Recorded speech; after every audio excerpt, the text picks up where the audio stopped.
للہ رب العالمین والعاقبۃ للمتقین والصلاۃ والسلام علی رسول اللہ اما بعد فاعوذ باللہ السمیع العلیم من الشیطان الرجیم بسم اللہ الرحمن الرحیم۔ سورہ بنی اسرائیل، پہلے بامانی پھر اس کے بعد بامحاورہ ترجمہ اور اس کی تشریح۔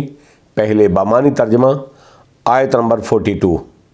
کل، اے میرے نبی اکرم صلی اللہ تعالیٰ علیہ وسلم فرما دیجئے، لو کانا، اگر ہوتے، معاہو، اس کے ساتھ یعنی اللہ رب العزت کے ساتھ، آلہۃ، دوسرے معبود، کما، جس طرح، یقولون، وہ مشرک کہتے ہیں، اذا لابتغوا، تو اس وقت ضرور معبود تلاش کرتے، الی ذی العرش، عرش والے اللہ کی طرف، سبیلا، کوئی رستہ۔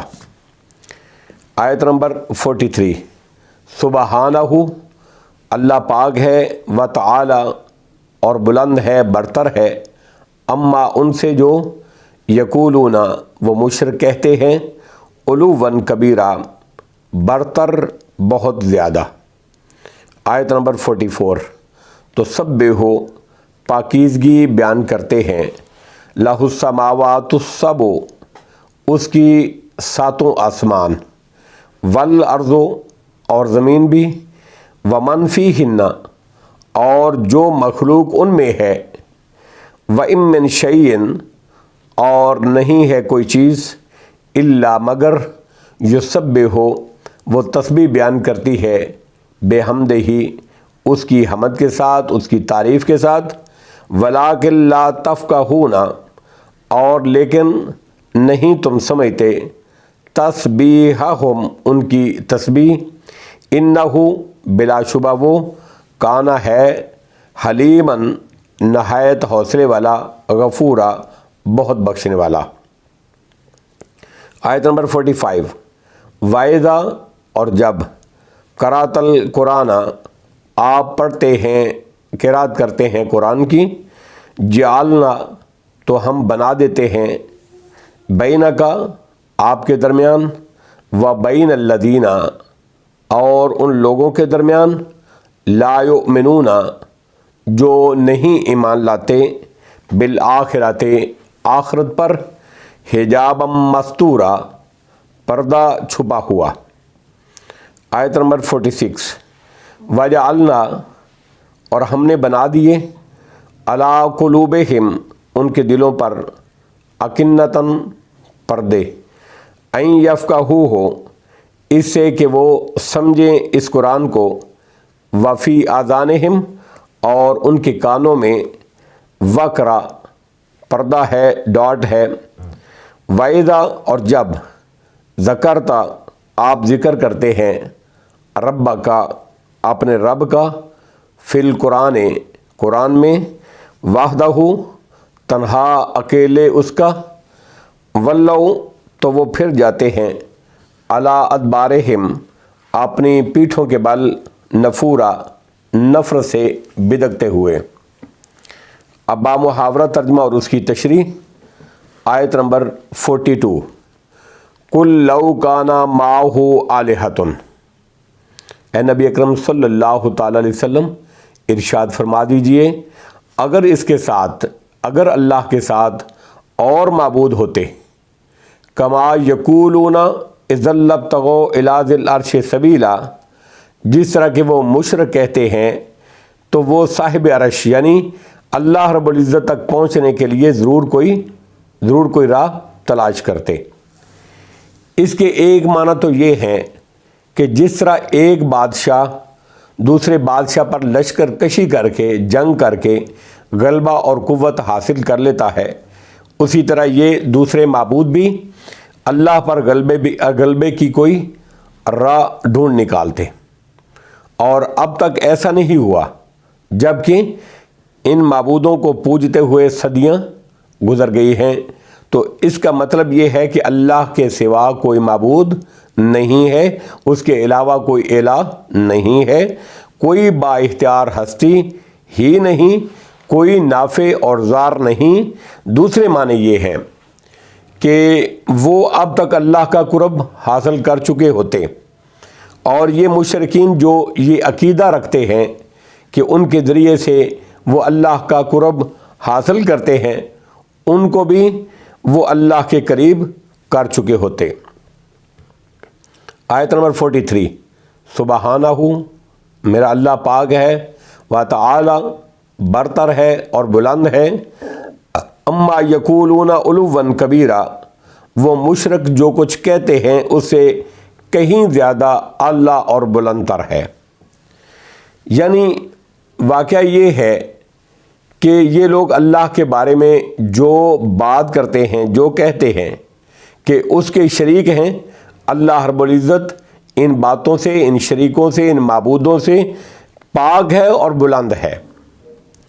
آیت نمبر 44، تسبح لہ السماوات السبع والارض ومن فیہن، ساتوں آسمان اور ساری زمینیں اور جو مخلوق ان میں سے ہیں، آسمانوں اور زمین میں جتنی بھی مخلوقات ہیں، سب اللہ رب العزت کی تسبیح بیان کرتے ہیں۔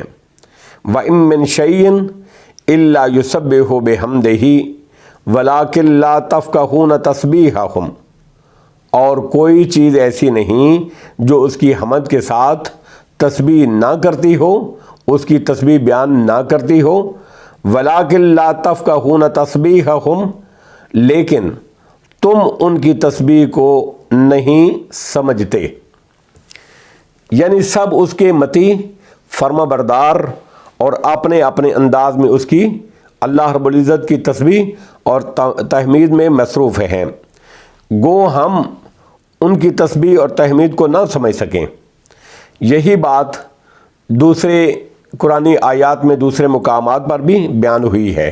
مثال کے طور پہ داؤد علیہ السلام، سورہ صاد کی آیت نمبر 18 میں ہے، داؤد علیہ السلام کے بارے میں آتا ہے، اِنَّا سَخَّرْنَا الْجِبَالَ مَعَهُ يُسَبِّحْنَا بِالْعَشِيِّ وَالْإِشْرَاقِ، ہم نے پہاڑوں کو داؤد کے تابع کر دیا، بس وہ شام کو اور صبح کو اس کے ساتھ اللہ کی تسبیح پاکی بیان کرتے ہیں۔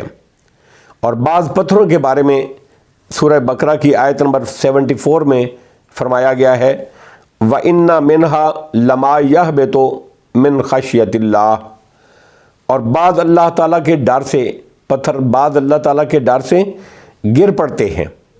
صحابہ کرام بیان فرماتے ہیں، صحیح بخاری کی حدیث نمبر 3579 ہے، صحابہ کرام بیان فرماتے ہیں کہ ہم بعض دفعہ کھانے سے، جو ہم کھانا کھاتے تھے، اس کھانے سے تسبیح کی آواز سنتے تھے، جب کہ کھانا کھایا جا رہا ہوتا تھا، ہم کھانا کھا رہے ہوتے تھے۔ اور ایک اور حدیث جو صحیح بخاری کی حدیث نمبر 3019 ہے اور صحیح مسلم کی حدیث نمبر 2241 ہے، ایک اور حدیث سے ثابت ہے کہ چونٹیاں اللہ کی تسبیح بیان کرتی ہیں، اور اسی طرح کھجور کے جس تنے کے ساتھ ٹیک لگا کر نبی اکرم صلی اللہ تعالی وسلم خطبہ ارشاد فرماتے ہوتے تھے۔